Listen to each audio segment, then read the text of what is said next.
I'm Larry Menti. Welcome back to the Delaware Way. We're with Wilmington Chief of Police Bobby Cummings, and we've been talking about mostly the murder rate in Wilmington, which is on top of everyone's mind. NewsWeek Magazine put out an article called on Wilmington and called it Murdertown USA. What was your reaction to that? That does a disservice to our city. I'm calling us that. Why? Well, as we stated earlier, there are a number of cities around the country that has a higher rate of homicides than what we do. Again, any homicide is bad, so we're not saying that we don't have homicides. And like you said, our numbers are based on per capita. But to paint the city of Wilmington as a murder town is unfair to our residents, unfair to our business owners, is unfair to anyone who would like to visit our city. Again, like I tell a lot of people I speak with all the time, I've been around the country and I've visited a lot of cities, and I'm always glad when I come back to Wilmington because of what we have here. When you came into office, there was a horrible murder spree. Has that murder rate, I don't know if you break it up into months or weeks, has it gone down since you've taken over? The homicides are, in comparison to last year, are up by about 42%.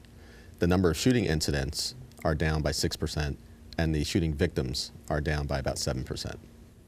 Just in general, do you think it's fair, the protesters, the way they're attacking police officers for those two actions? Do you feel at all as you're being cast, you personally or your department is being cast in a negative light?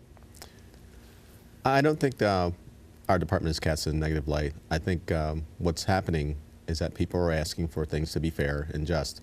And for a department to think that there's things that we never do anything wrong, I think would be also a disservice. So it's good to be challenged sometimes about how you're conducting your business and making sure that you are fair and just. So you think the protests are righteous, that they do have a point? I think they have a right to express their First Amendment and their feelings. There are laws that we are governed by when we carry out our business. And I think sometimes we just have to educate the people around those laws in which we are governed by.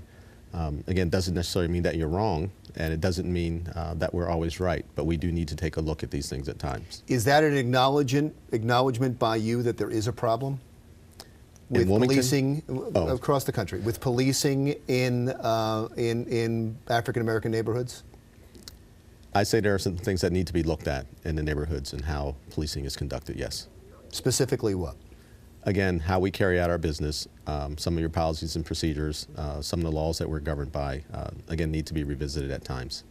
In Ferguson, did Officer Wilson handle himself properly in the way he handled that case? He followed his procedures and did what he was supposed to do. Now, as you look at the video with Eric Garner in Staten Island, yes, did they handle that properly? I think it could have been handled another way. What specifically did they do wrong? Again, if it's by their policy, there might be a violation there. But in terms of state law, the officer may be okay with that and following state law. So he would be, because I think that a lot of people were upset at the time that lesser charges weren't presented to the grand jury. It was just murder. It was just murder or manslaughter that were presented, homicide and manslaughter.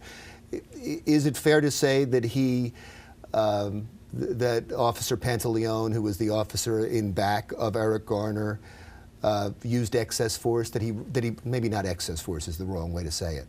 That he accelerated force too quickly, given the situation? I don't know that he did that. The technique that he used, again, might be seen negatively by his department policies and procedures.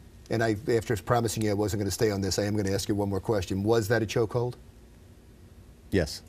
What you saw was definitely a chokehold? Yes. Because he's saying it wasn't. He's saying it was something called a seatbelt maneuver, that he didn't put his forearm to the back of his neck. Well, I will say, again, not getting, because I wasn't there, but I was a defensive tactics instructor for our police department. And the restraint that he's describing, had he done that, there would not have been a restriction of the his airway. Chokeholds restrict your ability to breathe, and a restraint hold that is designed to put someone out in terms of a sleeper hold, restricts blood flow. Okay. And we'll move on from there to Yes. talk about policing. What I specifically want to talk about is some of the recommendations that are being made to departments across the country based on Ferguson and Staten Island and some of the objections by the protesters and others, Yes. including the Urban League. We'll be back to talk more about that in just a minute.